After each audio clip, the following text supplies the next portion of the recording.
Muy buenos días a cada uno de ustedes, estimados hermanos, hermanas. Que el Señor les bendiga. Vamos a entrar a este tiempo especial donde hablamos acerca de la palabra de nuestro Señor. Quisiera empezar con las siguientes preguntas, a la cual quisiera que pongan mucha atención, hermanos, porque tiene que ver, esta pregunta, mucho que ver con lo que vamos a aprender. Por favor, les ruego, les suplico, pongan mucha atención. ¿Qué lugar ocupas en esta vida? ¿Qué lugar ocupas en esta vida? Me estoy refiriendo al rol que estás asumiendo en esta vida. Como padre, puedes decir a alguien: yo estoy ocupando ese rol. Yo estoy ocupando el rol de esposo, el rol de padre, el rol de hijo. Un buen cargo en un trabajo. Tengo un buen trabajo. ¿Qué rol estás ocupando en esta vida? La segunda pregunta que quisiera que puedan anotarse también o meditar y recordar: ¿qué tienes en esta vida? ¿Qué es lo que tienes en esta vida? ¿Riqueza? ¿Pobreza? ¿Término medio frente a eso? ¿Clase media? No lo sé. ¿Inteligencia? ¿Qué tipo de inteligencia? ¿Una inteligencia emocional? ¿Una inteligencia con la capacidad corporal? ¿Una inteligencia musical? ¿Una inteligencia lógico-matemática? ¿Qué inteligencia tienes? ¿Qué es lo que tienes? Todos tenemos algo. Tú tienes algo. Yo tengo algo. Ya sea poco o sea mucho, pero todos tenemos algo. Y les digo esto, hermanos, porque vamos a ver un libro donde veremos que Dios es soberano y Él es el que da y Él es el que quita. Él enaltece y Él humilla. Él te dio lo que tienes y Él te lo puede quitar. Vamos a ir a un texto para empezar. Primero de Samuel, capítulo 2, versículos 6 y 7 vamos a leer. Primero de Samuel, capítulo 2, 6, 7 dice: Jehová mata y Él da vida. Él hace descender al Seol y hace subir. Jehová empobrece y Él enriquece. Abate y enaltece. Vamos a orar. Amado Padre Celestial, hemos leído tu palabra, la cual en este momento ahora, Señor, te rogamos nos ayudes a entenderla. Ayúdame, Señor, a explicar este libro de manera general, todo lo que necesitamos saber, para que luego mis hermanos puedan ir a ella. Ayúdanos en este tiempo, Señor. Tú eres el que da la capacidad de entender tu palabra. Nosotros no podemos por nosotros mismos. Somos necios. No tenemos nada. Y si hoy vamos a entender tu palabra, va a ser porque tú así lo quieres. Ayúdanos, Señor. Ten misericordia de tu pueblo que clama a ti para entender tu palabra. Ayúdanos, Señor. Ayúdame a mí, Señor. Tú sabes cuán limitado soy. Ayúdame a explicar de manera clara tu palabra a tu pueblo. Necesitamos de ti en este tiempo. Te lo pedimos en el nombre de Cristo Jesús, nuestro Salvador. Amén. Antes de ir al libro que nos corresponde, hermanos, quiero un pequeño repaso. Ustedes saben que después de 3 domingos, donde nuestro pastor Álvaro nos enseña Romanos, la carta a los Romanos, versículo a versículo, un cuarto domingo, nos vamos al panorama general de la Biblia, donde queremos que cada uno de ustedes entienda lo importante de conocer la palabra de Dios de manera general. Con el pastor Álvaro estamos aprendiendo de manera específica, versículo a versículo. Conmigo por lo menos van a conocer de manera general cada libro que vamos a ir plasmando. Ya hemos ido hablando acerca de Génesis, hemos empezado con el primer libro, Éxodo, Levítico, Números, Deuteronomio, hemos ido al libro de Josué, Jueces, y el último que tuvimos fue el de Ruth. Ahora nos corresponde Primero de Samuel, el libro de Primero de Samuel. Pero antes de ir a ese libro quisiera que podamos considerar nuevamente, ya que algunas pautas que siempre les he ido dando antes de ir al libro. ¿Por qué estamos haciendo esto? El propósito por el cual estamos haciendo libro por libro de manera general es para que ustedes que tienen ese deseo de estudiar la Biblia puedan tener ese panorama general para no perderse cuando la estudien. Muchos hombres con mucha sinceridad van a estudiar versículos, capítulos o libros de la Biblia, pero se pierden porque no consideran todo el panorama general de la Biblia. Y vuelvo a decirles, hermanos, es como, vuelvo a dar esta pequeña ilustración que ya muchos ya deben conocerlo, tal vez se han cansado de tanto escuchar esto. Yo no me canso porque sé que hay personas que nos están escuchando por primera vez. Muchos de ustedes saben que yo no soy de acá, soy de Cochabamba y estoy acá ya un buen tiempo, estoy conociendo la ciudad de La Paz, pero la primera vez que vine acá me perdí cuando tenía que ir a la casa del pastor Álvaro. Me perdí porque yo no conocía el panorama general de la ciudad de La Paz. No sabía dónde estaba la Arce, el Prado, Miraflores. Ustedes saben, pero yo no sabía eso. Cuando yo estaba yendo rumbo a la casa del pastor Álvaro, me quedé en Miraflores, pensando que era el Prado y que solo tenía que bajar para llegar a la Arce. Me perdí. Pero esa experiencia me ayuda a saber porque necesitaba conocer un panorama general de la ciudad de La Paz para luego no perderme. Ahora conozco parte del panorama general de la ciudad de La Paz, sé dónde está Calacoto, sé dónde está Chumani, sé muchos lugares generales. Y cuando llegue allá voy a conocer de manera específica y no me voy a perder. Así es con la Biblia, necesito conocer el panorama general. Porque si no conozco el panorama general de la Biblia, me voy a perder. Y en el peor de los casos, perderse en la Biblia es caer en la herejía. Muchos hombres han caído en muchas herejías porque se han perdido en un versículo de la Biblia sin considerar todo el panorama general. De ahí pueden surgir falsos maestros inclusive, porque solo consideran un libro o un capítulo. Fundan sus iglesias con un solo capítulo, algunos con parábolas, nunca considerando todos libros completos. Y necesitamos eso. Por esa razón hemos empezado este tiempo de estudio, este panorama general, para que ustedes no se pierdan cuando vayan. También necesitamos considerar la razón. ¿Por qué razón? Porque hoy en día, hermanos, lastimosamente, las iglesias o los líderes de iglesias no dejan que sus miembros lean la Biblia. No les dejan. Es fácil para un falso maestro guiar a ovejas ciegas que no conocen ni leen la palabra de Dios. Eres más propenso y fácil de ser guiado por ellos. Pero cuando más lees la Biblia, más te das cuenta de lo que te están engañando. Mientras menos leas, más propenso a caer en sus engaños. A ellos les conviene, por eso utilizan esa frase, la letra mata. ¿Para qué vas a leer? La letra mata. Pero la Biblia nos manda, el Señor mismo nos manda escudriñar las Escrituras. ¿Y cómo voy a escudriñar la Biblia si no la leo? ¿Cómo voy a memorizar la Biblia si no la leo? Necesito leerla. Otra razón que no he comentado tiempo atrás y que he estado meditando, está rondando por mi mente, es porque no sabemos hasta cuándo tendremos esta libertad, hermanos. Tenemos la libertad de leer la Biblia. Nadie nos arresta. Nadie nos agarra para obligarnos a que no la leamos. Tenemos esa libertad. Otros países no tienen esa libertad. Tienen versículos que con tesoro lo aprecian como un tesoro. Y nosotros tenemos la libertad de leerla. ¿Quién te va a arrestar? Puedes leerla públicamente, puedes ir al Prado y abrir tu Biblia. ¿Quién te va a decir algo?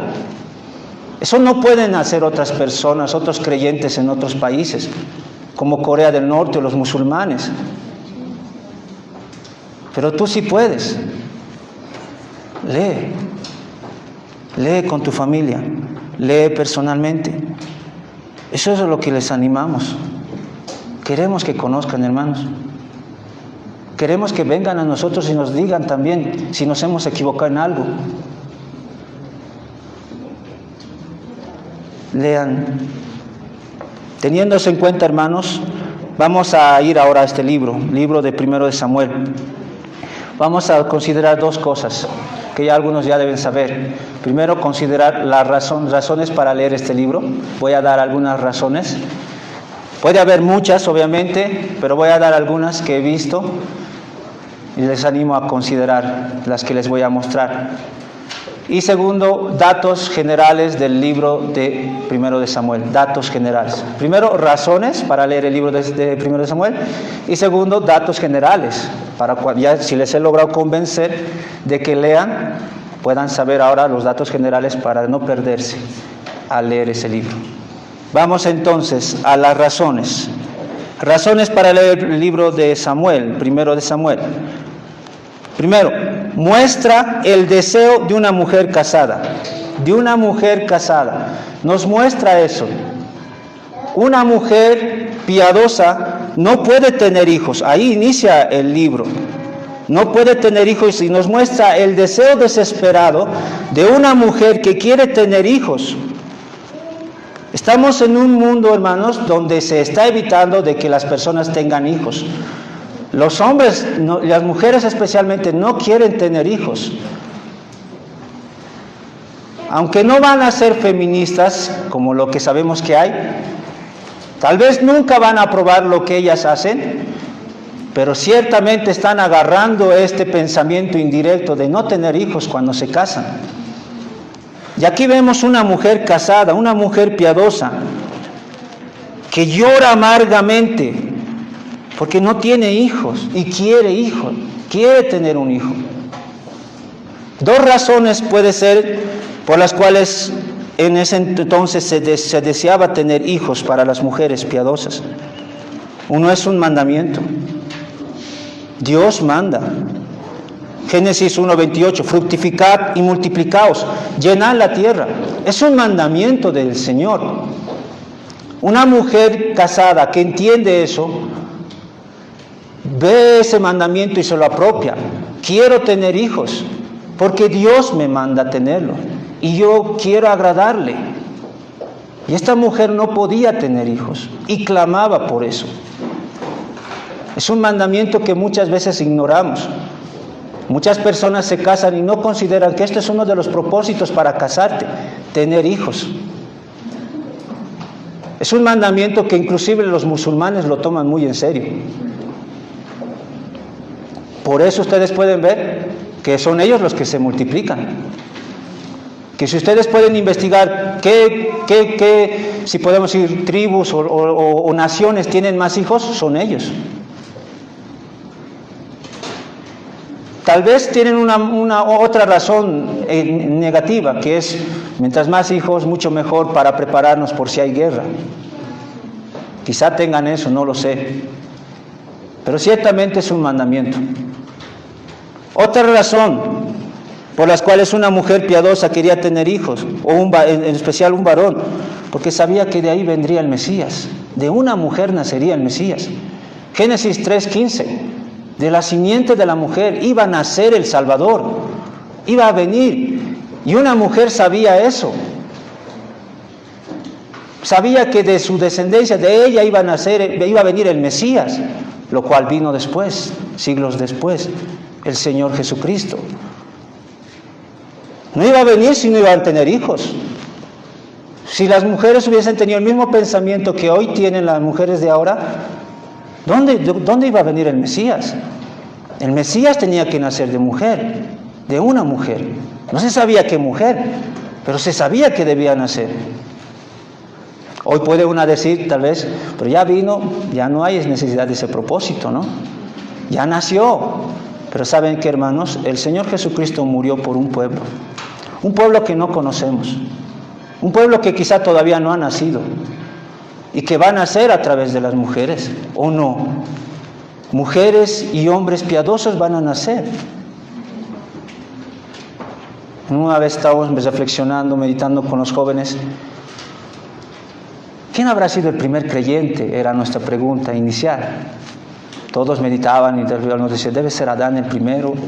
Y bueno, la otra pregunta era, ¿quién será el último creyente? ¿Quién será? ¿Cuándo nacerá? Porque el Señor tiene un pueblo por el cual ha dado su vida, un pueblo que va a responder al Evangelio. Y quizá todavía no han nacido. Y las madres deberían tener eso en mente, las mujeres. Tener hijos para criarlos en el temor de Dios. Y Dios obre la salvación en ellos. Quizá tu tataranieto va a ser el último creyente, pero no va a haber si tú no entiendes esa responsabilidad que tienes de tener hijos, hijas. Espero, hermanas, cuando lean y vean a Ana, esta mujer que clama, puedas identificarte con ella. Y si estás soltera, puedas decir, cuando esté casada, tenga este mismo deseo. Me alegré mucho cuando una hermana me decía de que tenía ese deseo, estaba casada y tenía ese deseo de tener hijos. Ya tenía hija, por si acaso, ya tenía, pero quería otro más, quería más, pero no podía estar embarazada. Y les reclamaban, ¿cuándo fue? Como pensando de que ella no quería. Pero ella quería y no podía. Pero el Señor contestó y está embarazada. Ella se puede identificar con Ana. Hermanas, cuando lean este libro de 1 de Samuel, venga eso a su mente, examínense cómo están. ¿Tienes el mismo pensamiento que este mundo tiene de no tener hijos, no tener familia? ¿O el deseo que tiene esta mujer piadosa? También muestra qué es un mal padre. Nos va a enseñar qué es un mal padre. Uno dirá, pero no debe enseñarme qué es un buen padre. Es que la Biblia te muestra los errores también de las personas y te va a mostrar qué es un mal padre. Y ese es Elí, el sacerdote. Tiene dos hijos. ¿Qué dice? A ver, acompáñenme según 1 de Samuel, capítulo 2, 29.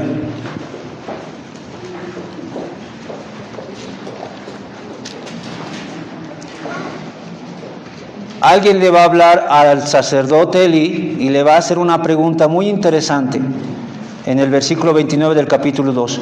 ¿Por qué habéis hollado mis sacrificios y mis ofrendas que yo mandé ofrecer en el tabernáculo? Y has honrado a tus hijos más que a mí. Es Dios exhortándole a Elí. ¿Cuál era el error de este padre? Que había honrado más a sus hijos que a Dios. Sus hijos pecaban contra Dios. Ustedes van a leer eso en los versículos atrás, cómo estaban pecando contra Dios sus hijos, sus dos hijos. Y este padre, toda su vida los había honrado más a ellos que a Dios. En otras palabras, un lenguaje que entendamos, los mimaron. Un padre mimador. Eso es lo que vemos también. Alguien me gustó un comentario acerca de Barrabás. Han escuchado de Barrabás seguramente. Cuando Jesús estaba siendo juzgado por Poncio Pilato, para que él sea libre, puso al lado de Jesús a Barrabás, ¿no? Para que puedan escoger a Jesús en vez de Barrabás. Pero el pueblo que quiso, Barrabás. ¿Ustedes han meditado en el nombre Barrabás? ¿Por qué se llama así?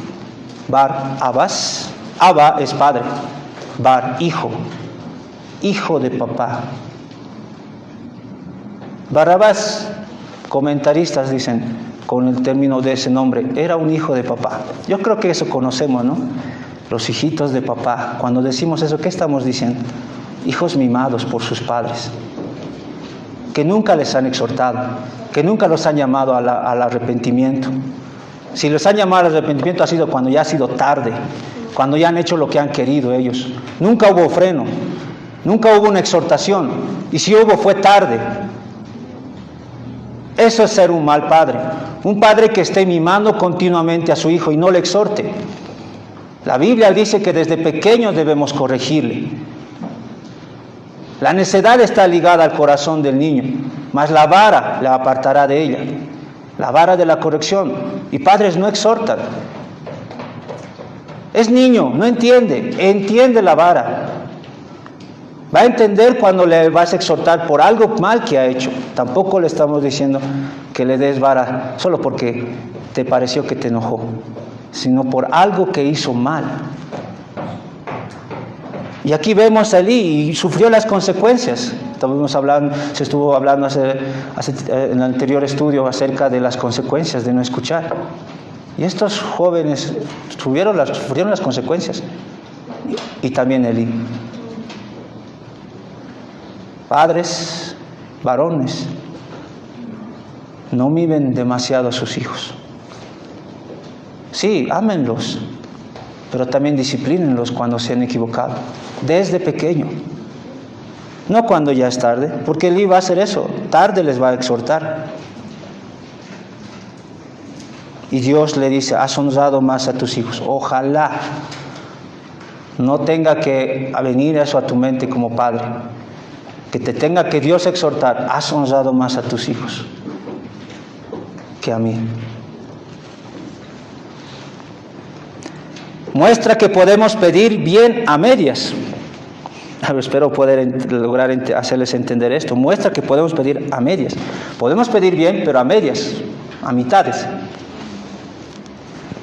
Tenía que haber un rey. En Deuteronomio, en Génesis, ya nos daba luces de que debería haber un rey sobre Israel. El pueblo va a pedir un rey. Y parece que está bien lo que están pidiendo. Pero ¿por qué estaba mal? Porque ellos no querían un rey puesto por Dios, sino un rey conforme a las demás naciones. Eso ellos querían. Está bien, vamos a pedir un rey, eso no está mal, pero no como Dios quiere, sino como a nosotros nos parece. Samuel 8, 19, 22, podemos ver eso. 8, 19, 22. Pero el pueblo no quiso oír la voz de Samuel y dijo, no, sino que habrá rey sobre nosotros y nosotros seremos también como todas las naciones. Esa era la base. Queremos un rey como todas las naciones, no como Dios quiere. Quizás no han dicho eso, pero indirectamente eso están haciendo, desechando a lo que Dios quiere. Y saldrá delante de nosotros y hará nuestras guerras. Y oyó Samuel todas las palabras del pueblo y les refirió en oídos de Jehová. Y Jehová dijo a Samuel, oye su voz y pon rey sobre ellos. Un rey conforme a como ellos querían, como las demás naciones. Puedo pedir trabajo, pero no como Dios manda, sino como el mundo programa. Dios, dame un trabajo, necesito un trabajo, está bien, pero se te van a presentar trabajos que no honran a Dios, que te perjudican en tu comunión con Dios, que no te permiten tener comunión con Él, con su iglesia. Has pedido, sí, pero has recibido algo a medias, algo que deshonra a Dios, algo que no le honra. Puedes pedir bien, pero al mismo tiempo mal.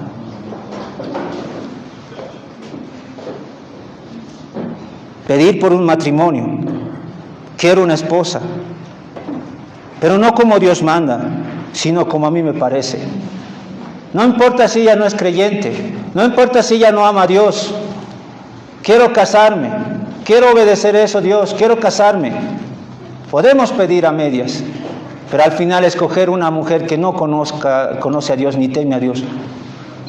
Puedo decir, quiero casarme con un hombre, quiero casarme una mujer, una hermana, pero no un hombre piadoso, no un hombre temeroso de Dios, un hombre conforme a como el mundo lo plantea. No importa si él no es piadoso, por lo menos viene a la iglesia, se conforma con tan poco. Somos igual a ese pueblo, pedimos bien a medias. Vemos que Dios sí nos dice que debemos casarnos, pero no queremos como Él nos manda. No queremos aceptar que Él nos dice no en yugo desigual. Y puede haber muchos más, hermanos. Examínense. Muchas cosas que ustedes pueden pedir bien y al mismo tiempo mal. Muestra que Dios da virtudes aún a los que no son de Él. Dios da la valentía a Saúl. Ese rey que era conforme a como el pueblo quería, Dios le dio ese rey. Y aparte de darles ese rey, Dios le dio valentía a ese rey. Miren en el capítulo 11, versículo 6. Este hombre era cobarde. Pero ¿qué pasa aquí? Versículo 11, 6. Digo, capítulo 11, versículo 6. Algo llega a los oídos de Saúl. Hay unos enemigos que han atacado a Gabaón. Al oír Saúl estas palabras, el Espíritu de Dios vino sobre él con poder y él se encendió en ira en gran manera. Aquí no se está hablando de salvación por si acaso, hermanos. Es lo que Dios da. En otras palabras, Dios le dio valor a este hombre. Y este hombre fue valeroso y conquistó, derrotó a esos enemigos. Dios le dio, pero después Dios le quitó. Y después vemos más adelante cómo él era un cobarde.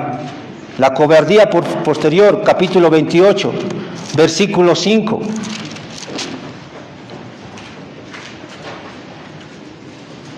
Este hombre que era valiente porque Dios le dio ese valor, después de haber pecado, Dios le quitó. Miren lo que pasa en el capítulo 28, 5. Y cuando vio Saúl el campamento de los filisteos, otro enemigo, tuvo miedo y se turbó su corazón en gran manera. Y por su corazón temeroso cometió muchos errores, después vemos. Dios da, Dios también quita. Pero lo que me llama la atención de esto, hermanos, es que Dios da incluso a personas que no son de Él. Da virtudes. Y después lo quita, porque no son de Él. Un caso que me llama la atención y que me ayuda a reflexionar sobre esto cada vez que preguntan, ¿qué ha pasado con Marco Sweet, un cantante, entre comillas, cristiano?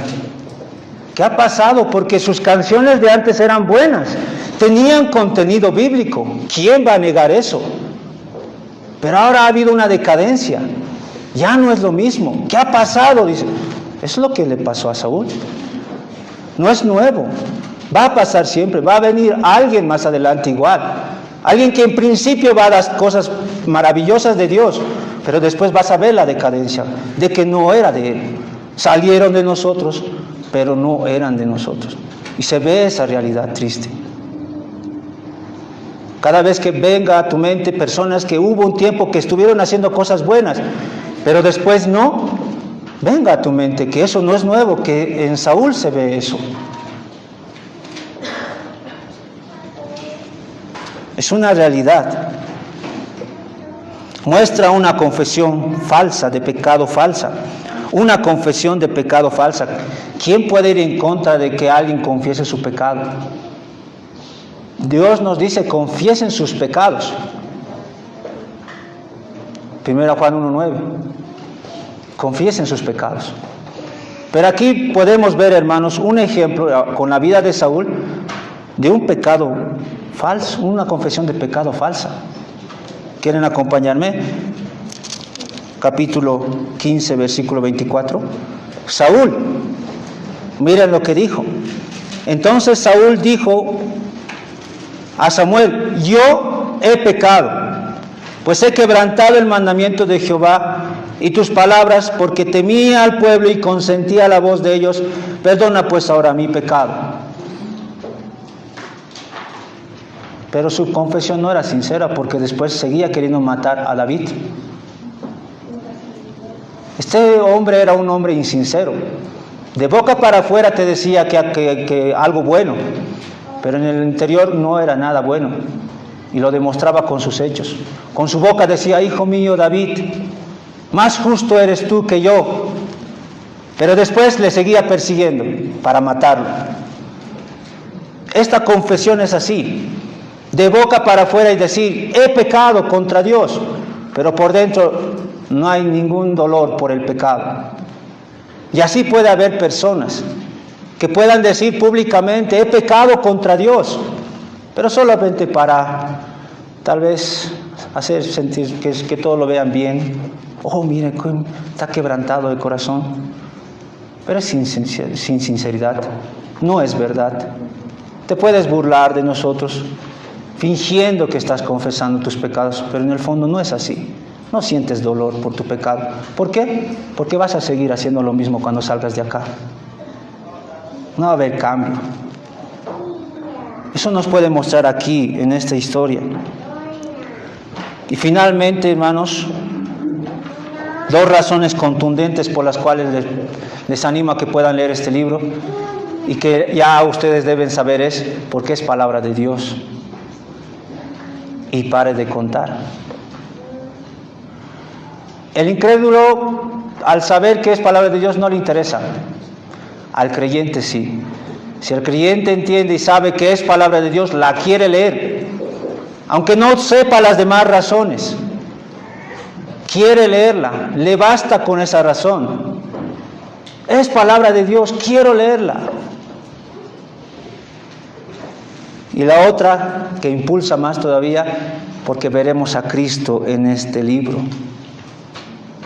Voy a ver a Cristo. El Antiguo Testamento habla de Cristo. Este libro no es la excepción, habla de Cristo. Nos va a mostrar a Cristo. Y lo que el cristiano quiere es ver a Cristo. Sino, ¿para qué leerla? Quiero encontrar a Cristo. Soy como un cazador de tesoros.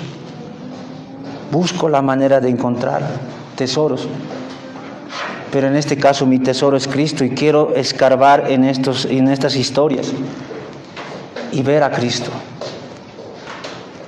Espero, hermano, hermana, que ya haya podido ayudarte a meditar y a darte las razones para que leas este libro. Lee. Harías bien en leer. Lean personalmente o en familia. Lean. Ahora, si ya he podido lograr que ustedes puedan tener ese deseo de ir a este libro y leerla, pongan atención entonces a los datos generales para no perderse y para enriquecer su tiempo de lectura y estudio. Datos generales del libro de 1 de Samuel. Primero, quiero aclarar algunas cosas antes de ir a los datos. El término, hermanos, no es 1 de Samuel, porque no es carta. Las cartas sí se puede decir 1 de Corintios, 2 de Corintios, 1 de Tesalonicenses, porque son cartas. Ese es el término correcto. Esto no es carta, es libro. Y los libros son 1, 2 de Samuel, 2 de Samuel, 1 de Reyes, 2 de Reyes, 1 de Crónicas, 2 de Crónicas. Eso para aclarar. Ahora no nos vamos a hacer un lío si lo dice en primera, no hay problema.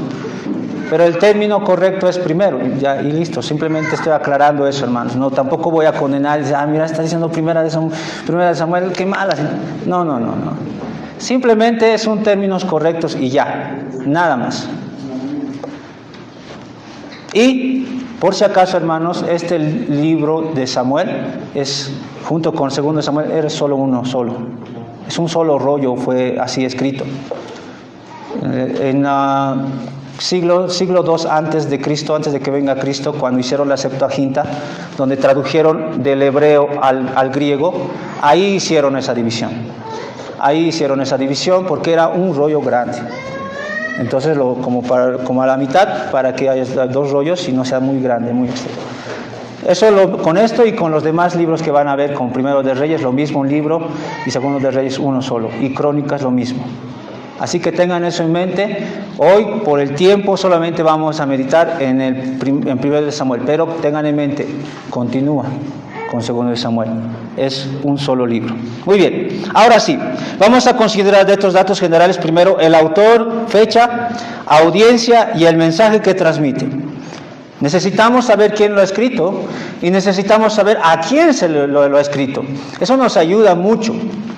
No conocer el autor, no conocer a quién ha escrito, nos perdemos de mucho.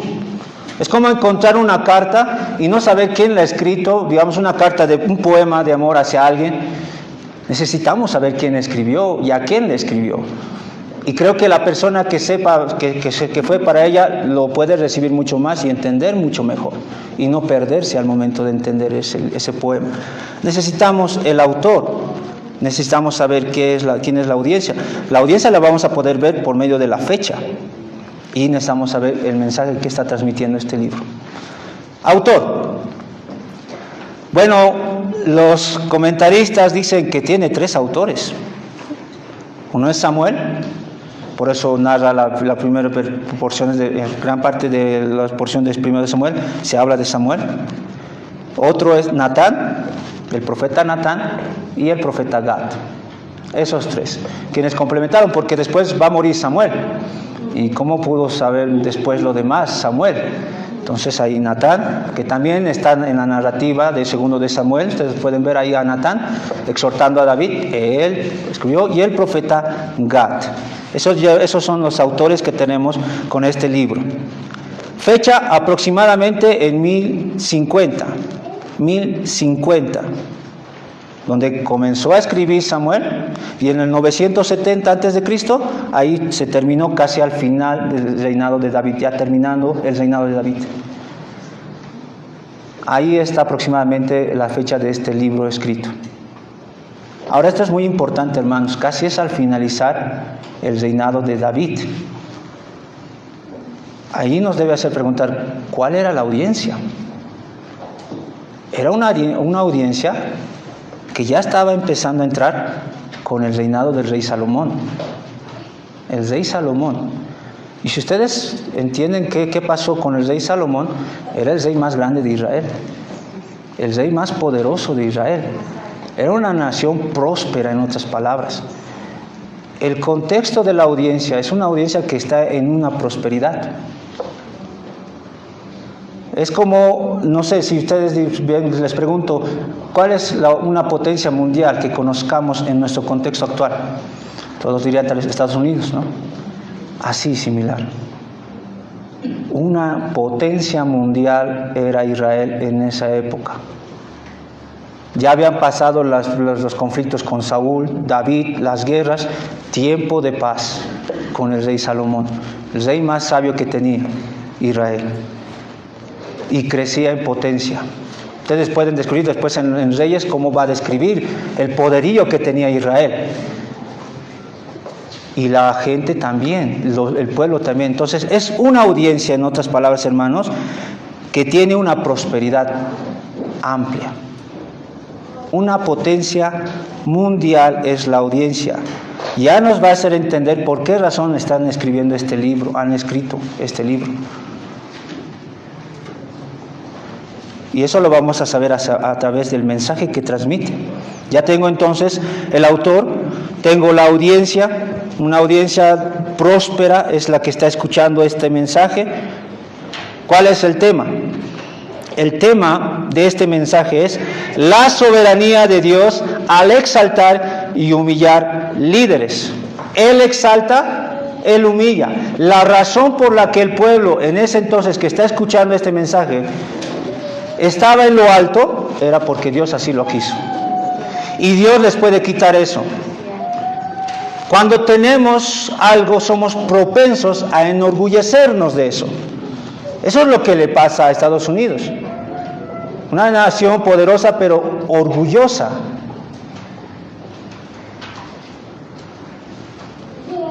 Y este es el tema, que el pueblo entienda que Él les ha exaltado, no ellos a sí mismos. Dios les ha dado ese lugar y Dios les puede quitar. Y va a pasar eso, obviamente. Lo vamos a ver en los demás libros. Pero están en la cúspide. Y Dios quiere darles este libro por medio de los profetas para que entiendan que Él es soberano. Por eso les he hecho leer Daniel. Vamos a Daniel. Un rey impío, o mejor dicho, un rey que no era israelita, pronuncia unas palabras maravillosas tras una experiencia interesante, ¿no? El rey Nabucodonosor, la siguiente potencia después de Israel, otra potencia mundial, y el rey se exalta de su reino. Dios le quita eso a tal punto que está como las bestias del campo, totalmente humillado. Cuando veo la descripción que hace la palabra de Dios con respecto a cómo estaba Nabucodonosor después de exaltarse y que estaba como las bestias del campo, con su cabello como plumas, sus uñas, viene a mi mente Esas personas que ustedes ven en la calle, recientemente vi a uno que estaba ahí botado, todo harapiento, sucio, y gritan como animales. ¿Ustedes han visto esas personas? Viene a mi mente esto. Yo antes decía, ¿por qué les pasa eso? ¿Qué ha pasado con ellos? Aquí vemos algo que puede darnos cierta luz. El rey Nabucodonosor estaba en la cúspide y se enalteció y Dios le quitó de inmediato. Yo no sé si eso pasó con ellos. Si en algún momento de su vida ellos se exaltaron a sí mismos y Dios les quitó y ahora están ahí. Dios es el mismo hoy y siempre. Es muy probable que ellos, esos hombres que están ahora y ustedes pueden ver ahí en el piso, botados como animales, en un momento de su vida se han enaltecido a sí mismos. Y si les ha pasado a ellos, nos puede pasar a nosotros, porque Dios sigue siendo el mismo. Y aquí está este hombre, que se ha enaltecido y Dios le ha humillado. Pero ¿qué pasa después en el versículo 34 del capítulo 4 de Daniel? Mas al fin del tiempo yo, Nabucodonosor, alcé mis ojos al cielo y mi razón me fue devuelta. No es que él razonó de inmediato, Dios le dio ese razonamiento. Y bendije al Altísimo, y alabé y glorifiqué al que vive para siempre, cuyo dominio es sempiterno. Reconoció de que él no era nada, de que Dios lo era todo. Todos los habitantes de la tierra son considerados como nada, y él hace según su voluntad en el ejército del cielo y en los habitantes de la tierra. No hay quien detenga su mano y le diga, ¿qué haces? ¿Qué haces? ¿Quién le puede cuestionar? El pueblo debía entender esto. Están en la cúspide como una nación. No se enaltezcan. Reconozcan de dónde viene, que Dios es soberano. Él da, Él quita. Él empobrece, Él enriquece. Por eso es el tema de este libro. Podemos verlo a través de esta mujer, Penina y Ana. Penina que tenía hijos y Ana no, y continuamente la humillaba porque no tenía hijos. Y finalmente ella tuvo hijos. Incluso los hijos en este caso el hijo de Ana ha sido reconocido, en este caso el profeta Samuel. Él humilla y humilló a Penina y exaltó a Ana. Lo ves en el rey Saúl. Está en la cúspide el primer rey de Israel. Dios lo humilla y levanta a David, un pobre pastor. Y vamos a ver también cómo Dios va también, aun siendo creyente David, lo va a humillar también en los demás libros, en el segundo libro. Él enaltece, Él humilla. Ese es el tema. El sacerdote Elí es otro también que puede darnos este ejemplo.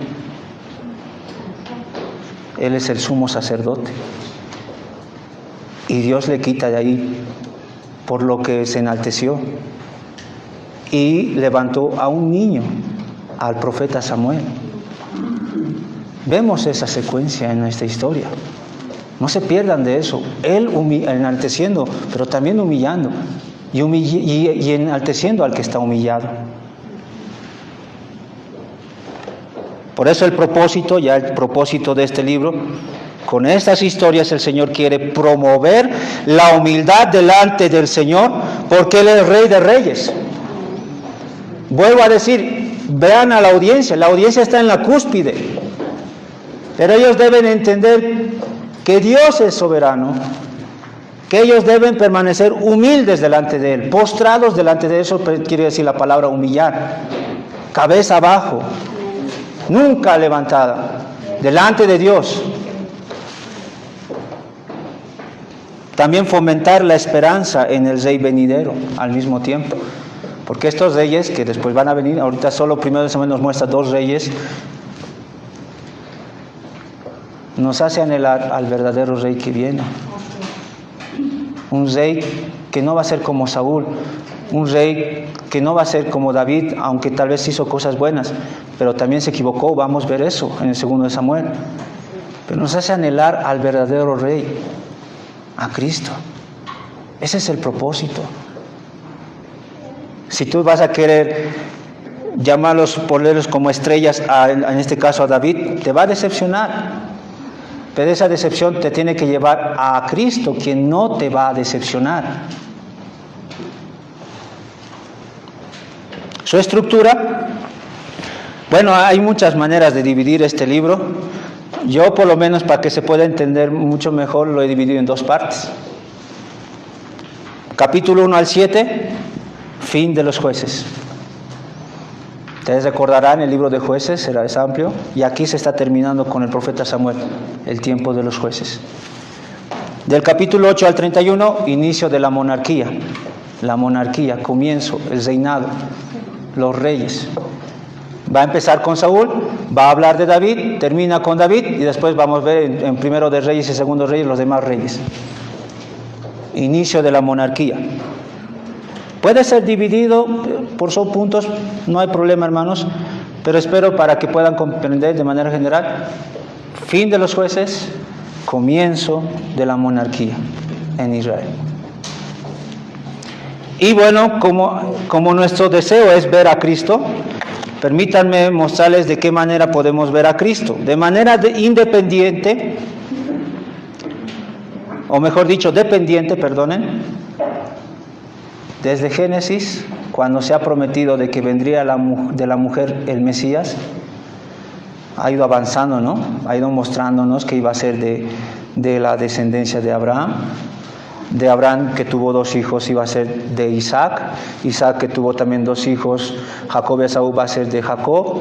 Y después Jacob tiene 12 hijos, de ahí viene uno de ellos que se llama Judá, de Judá va a ser. De Judá también tiene descendencia. Hemos llegado a lo de Booz, que tuvo a Obed a Isaí, y de Isaí a David. Y aquí vamos a ver eso, al padre de David, Isaí, y a David. Y de David va a venir el Mesías. Cada vez Dios está mostrando de dónde vendría el Mesías. Nosotros ya sabemos, pero ese pueblo no sabía. Y debemos tener eso en mente. Este pueblo está esperando la venida del Mesías. ¿De dónde va a venir? Va a ser de David. Y David va a tener hijos. ¿De cuál de esos hijos será? Lo vamos a saber más adelante. Cómo Dios va revelando más. Estos libros están conectados, hermanos, no están separados. Por eso necesitamos ese panorama general. Pero también, de manera independiente, este libro nos enseña algunas joyas que otros libros no. Por ejemplo, el profeta Samuel, el niño Samuel, nos recuerda a Cristo. Capítulo 2, versículo 26. Algo similar a lo que vemos en Lucas con respecto a nuestro Señor Jesucristo. Versículo 26. Y el joven Samuel iba creciendo y era acepto delante de Dios y delante de los hombres. Algo similar vemos en nuestro Señor Jesucristo, ¿no? En Lucas. Nuestro Señor crecía en estatura y sabiduría. Profeta Samuel es un tipo de nuestro Señor Jesucristo, nos muestra parte de lo que es Cristo. Ni qué decir de David. David es un tipo de Cristo, especialmente en la narrativa de David y Goliat. Y esa debemos considerar, hermanos. Esa narrativa de David y Goliat ha sido muy mal usada por los falsos maestros. Porque con esa historia te quieren motivar, de decirte, tú tienes gigantes, sé como David, vence a tus gigantes. Eso no es lo que está demostrando esa historia. David es un tipo de Cristo. ¿Qué pasó ahí? Los filisteos están amenazando al pueblo de Israel. Venga alguien a enfrentar a Goliat. Si pierden, nosotros seremos señores de ustedes. Y si ustedes pierden, ustedes serán nuestros esclavos. Nadie se atrevía, era 1 a 1. ¿Quién iba a ir? Todo el pueblo de Israel temblando de miedo. Hasta que un joven David se enfrenta y vence. Nosotros si podemos ir a Cristo, hermanos. Nosotros somos ese pueblo temeroso. Cristo es David. Y Cristo va a enfrentarse a la muerte. Va a morir en la cruz del Calvario. Con su muerte nosotros somos libres. Él es a quien está apuntando esa narrativa.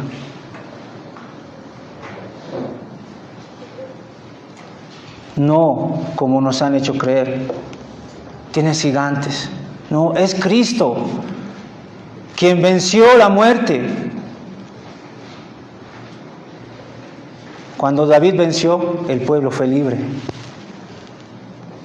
Cuando Cristo murió y resucitó, somos libres en Él.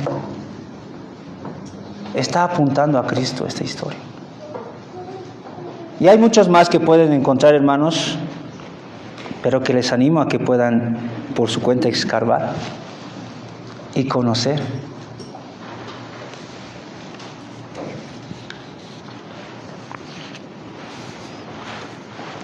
Podemos decir entonces, hermanos, que lo que les he mostrado es razones para que lean este libro. Espero que la puedan leer.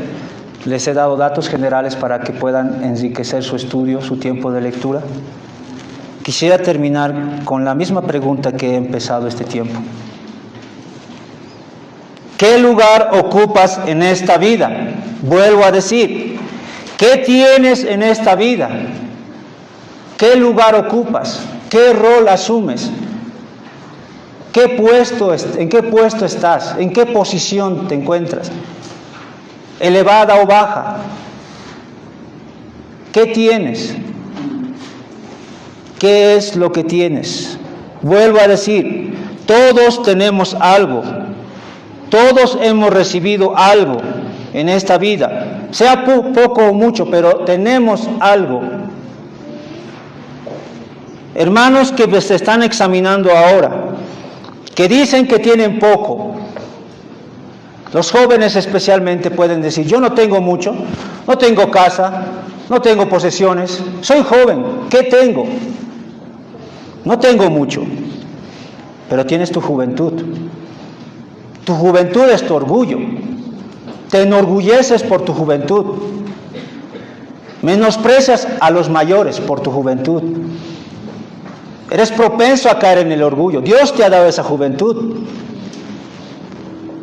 Harías bien en meditar en 1 de Pedro 5:5. Igualmente, jóvenes, estad sujetos a los ancianos, todos sumisos unos a otros, revestidos de humildad, porque Dios resiste a los soberbios y da gracia a los humildes.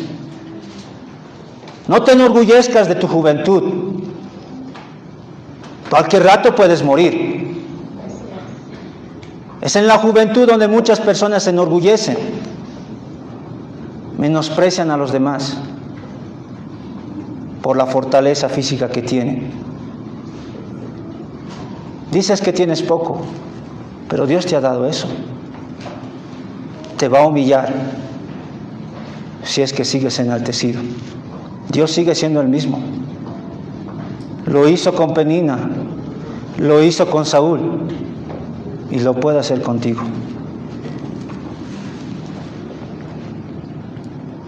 Quizá también haya hermanos aquí que también siguen diciendo, no tengo mucho, no tengo nada, no tengo riquezas, no tengo un buen trabajo, pero tienes tus pensamientos, tienes tu mente que razona. Eso puede ser tu orgullo. Tú piensas que sabes lo correcto, piensas que estás bien, que no estás mal, piensas que todos están mal, menos tú. A tal punto llega tu arrogancia que nunca pides consejo. Eso sería humillante para ti, pedir consejo yo, cuando sé todo. Tienes tu pensamiento. ¿Y qué dice la Biblia? 2 Corintios 10:5, derribando todo argumento, toda altivez que se levanta contra el conocimiento de Dios, llevando cautivo todo pensamiento a la obediencia a Cristo. Eso lo está hablando con la defensa hacia falsos maestros. Pero hermanos, Esto también se puede aplicar a uno mismo. Todos tenemos pensamientos. Y estamos propensos a poner nuestros pensamientos a la cúspide, a lo alto. Pero ¿qué dice la palabra de Dios? Lleva todo pensamiento cautivo a la palabra de Dios. No estoy dispuesto a llevar mis pensamientos a la palabra de Dios y sujetarme a ella. Prefiero mantener mis pensamientos. Dios te va a humillar si sigues así. Él te ha dado ese pensamiento, esa capacidad de razonar. Él te lo ha dado y Él te lo puede quitar. Antes de que eso pase, lleva todo pensamiento cautivo a la palabra de Dios. Cualquier pensamiento, desde el más insignificante, no importa cuán pequeño sea, llévalo a la Biblia. Pero tu orgullo es más y prefieres mantener tu pensamiento antes que el pensamiento de Dios. Sí, puedes seguir. Tú sabes más que todos nosotros. Está bien. Sigue así. Sigue manteniéndote así. Sigue guardando tu pensamiento malvado. Sigue así. Serás humillado. No creas que Dios no va a hacer eso. Él da, Él quita. Si alguno tiene mucho y es sincero, algún hermano aquí que sabe que tiene mucho, privilegios tal vez económicos o intelectuales, tú lo sabes. ¿Qué puedo decirte a ti? Romanos 11:36, porque de Él y por Él y para Él son todas las cosas, a Él sea la gloria por todos los siglos. De Él es lo que tienes, por Él es y para Él es lo que tienes, lo que Él te ha dado. Ten eso en mente. Nada tengo, y si todo lo que tengo, lo que me ha dado Dios, es de Él, por Él y para Él. Pero también sé que a viceversa también hay personas aquí en este preciso momento, que no están dispuestos a decir eso, sino más bien decir, de mí, por mí y para mí. Eso sí está en tu mente. De mí es todo, por mí y para mí. Así tienes ese pensamiento malvado. Oh, pobre de ti. Ojalá puedas entender que todo lo que tienes no es tuyo, que pertenece a Dios, es de Él, por Él y para Él. Deja de pensar que todo es de ti, por ti y para ti. Porque si sigues así, nuevamente, serás humillado. Y a todos los que están acá, si después de esto, de entender que deben estar humillados delante de su presencia, puedan decir, ¿hay algo en que podamos nosotros enaltecernos? ¿Hay algo en esta vida en el cual podamos gloriarnos? ¿Del cual podemos sentirnos orgullosos y podemos decir? Pablo decía, 6:14 de Gálatas, pero lejos esté de mí gloriarme, sino en la cruz de nuestro Señor Jesucristo. En eso sí me glorío, en la cruz. Hermanos, si ustedes entendieran lo que Pablo está diciendo, la cruz en el tiempo del apóstol Pablo era lo más humillante, era la muerte más humillante de aquel tiempo. Pablo está diciendo, si ya en algo me voy a enaltecer, es en esa cruz humillante, en esa cruz donde murió mi Salvador, donde yo merecía morir por mis pecados, donde yo merezco el infierno. Él pagó.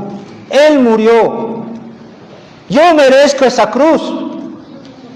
Merecemos morir, pero en esa cruz está el Salvador. Él pagó esa deuda. Por Él somos hijos de Dios. En la cruz